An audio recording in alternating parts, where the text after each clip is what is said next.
There is no star there. However, in the last 20 years, we've discovered, deep space astronomy, that there is a star right in the center. And that's in the coils of Draco, in the very still point in the center of Draco. And it's a very long way away. And the science fiction inspired scientist who came up with it as a joke, sort of, I'm at my most serious when I'm joking, the angel says, named it Arrakis, or Dune. Funny people. So these, where the 6 are, those are the bright stars that are attributed to the cherubic beings. They're Regulus, Vega, etc. Those are the bright stars that are right on the ecliptic, right on the equator of the zodiac. And then there are stars in each of these other locations. Okay? And if you simply want to find Earth, then you find where all those stars come together. So Earth's zip code, in a galactic sense, is this projected tree of life. In other words, if you're traveling intergalactic spaces, and you're not flying in a tin can at sub-relativistic speeds, but you're actually teleporting, traveling fast, traveling in consciousness, then you better know where you're going because it's hard to stop. Right? So in your little personal teleportation spaceship, you plug in your zip code and hit the go button, and boom, you're 1 light year off of the sun. Now, Dan is showing also the animation of how the solids, three-dimensional solids, create the tree of life. Before they had 3D software, unfortunately, they had tree of life. Yes. And you had to do what you're seeing here in your head. Yes, you had to be able to visualize it. Okay? But you'll notice that the top part of the tree, which corresponds roughly to the northern hemisphere, is a dodeca. So the reason why our planet is so hemispheric, north, south, east, west, one has more water, one has more land, etc. It's because of this kind of growth quality, okay? And it's a very special little cocoon we live on in a very special little place.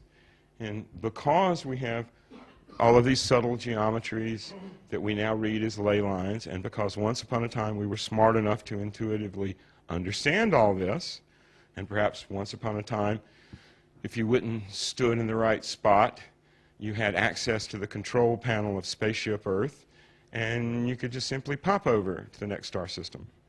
Okay? You can make one of these with current astronomy software for any planet in our local, say, 70 light-year little group. I have a program called Redshift that will show you the stars from any of the local star systems, and you can therefore determine the zip code for any of those stars in our little local star system. No, that's fine. So, to sort of wrap it up, angels are not cute little funny things that the New Agers go, oh, isn't that sweet? Can we flip to the eye in the tornado? Yeah. They actually look like this. This is a self-sustaining plasma storm the size of a nebula reaching one little tendril down to talk to us.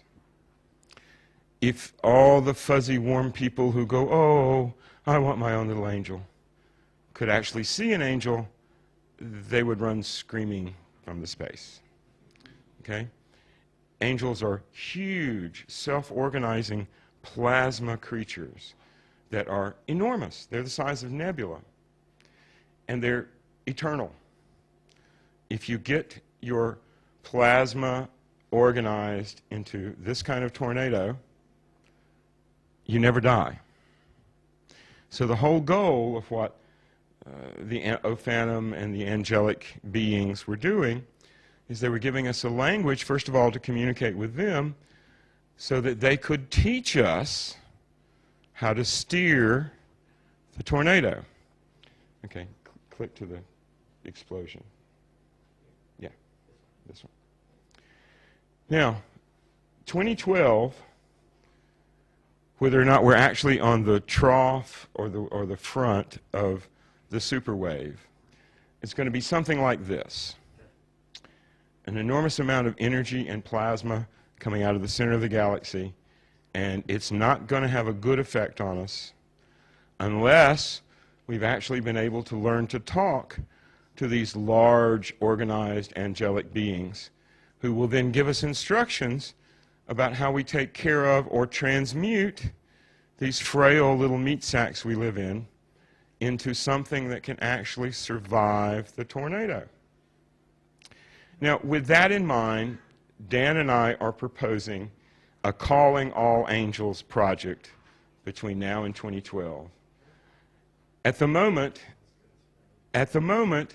there are less than a dozen people on the planet who have any understanding at all of the Enochian magic of Dr. Dee. And I really wouldn't trust but about half of those dozen. That's sad. We waited 400 years to get the math to understand it. Now we understand it. We can chart it in detail. I can talk for another 3 days about the details of angel technology. But if no one does the work, if nobody plugs in the internet, if nobody turns on the radio and tunes in, it's all been worthless. We're going to fry. We're going to become dinosaurs, and we're all marching off to the La Brea tar pit. But if we can create a situation in which a sufficient critical mass of people have an understanding of this language and an understanding of what it means and the ability to communicate directly with those angelic tornadoes with eyes in them, then maybe we have a chance. And it seems to me that since Dee himself was pretty well obsessed with the coming apocalypse, and they knew pretty well exactly it was coming now. They could date it. Any good astrologer, astronomer in the 16th century who knew what to look for could dial it in within about 20 to 36 years. So they knew it was coming. They knew when it was coming. And the angels were literally giving us instructions so that right before it hits, we'll have enough science, enough information to plug it in and get instructions on how to build a lifeboat. In other words, once you get your coconut radio going, the next instructions is, okay, how do we build a boat and get off this island? Okay? So that's what the angels are trying to tell us.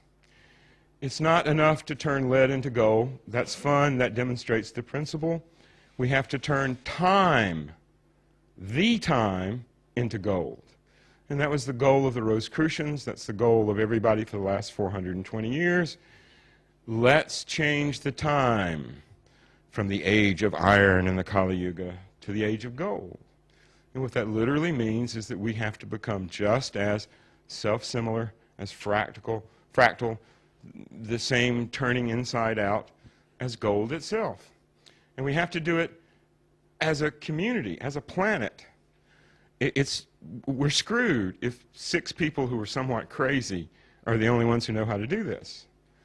It's got to be a lot of people, enough to recreate the human race and enough to evolve. The shift we're going through is the exact same shift that happened 26,000 years ago when Cro-Magnon evolved from the Neanderthal.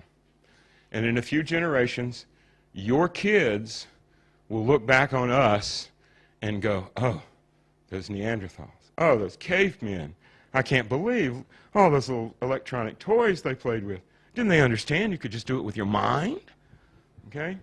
So before we all get stuck in the La Brea tar pit, we have to do our bit to evolve the next level. Oh, a bee. Excellent. Bees understand higher dimensional geometry directly. Exactly. So that's the lesson. It's in nature. Only nature overcomes nature. There is nothing that's supernatural. There's just nature we haven't experienced yet. So the goal of all this is over the next 18 months or so, we'd like to have a lot of people learn the basic language and learn the basic geometry so that when the time is right, we can actually talk to the angels and learn how to build a lifeboat.